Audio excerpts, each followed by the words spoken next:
Hi, this is Ritu Desai with Seams in Property, your Maryland, Virginia, and DC realtor, and a longtime blogger to educate you on what the current market status is and what it means to you as a DMV resident. So let's talk in depth about the numerous challenges, questions I hear every day, and let's make sense out of this. Second big monster question I get is the housing bubble.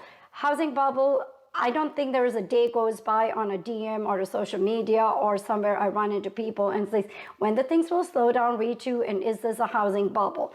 And if you go back to reading my blogs from even 2012, I have written very strongly about our DMV area and why I don't think we are in housing bubble zone or area.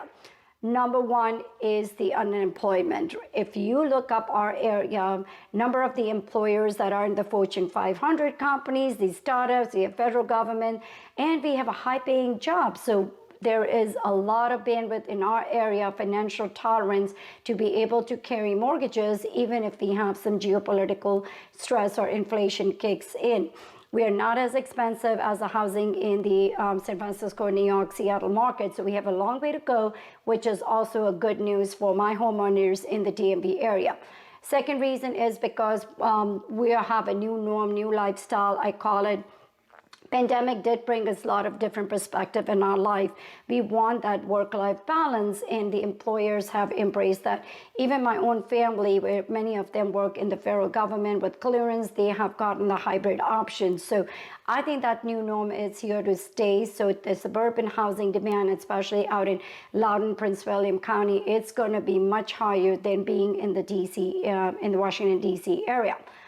Third reason, institutional investors. Why am I bringing it? Because these are the investors I follow closely and read about them. They're pumping their portfolio with their real estate investment. What it means for you, like Blackstone last year took over a lot of chunk from Zillow when they were selling their iBuyer portfolio.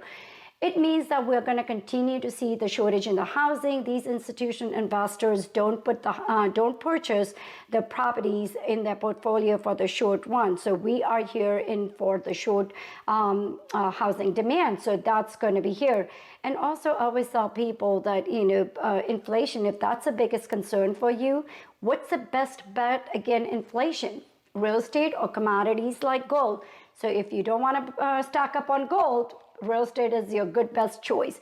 So considering the overall, wrapping it up, that we are not in the housing market in the DMV area, you need to be confident and have the consumer confidence to purchase a portfolio, whether it's for personal property or for investment in the area. If you have any questions or would like to discuss further about the housing market in the DMV area, let's talk. My number is 703-625-4949. And as always, I'm grateful for you to watching this video.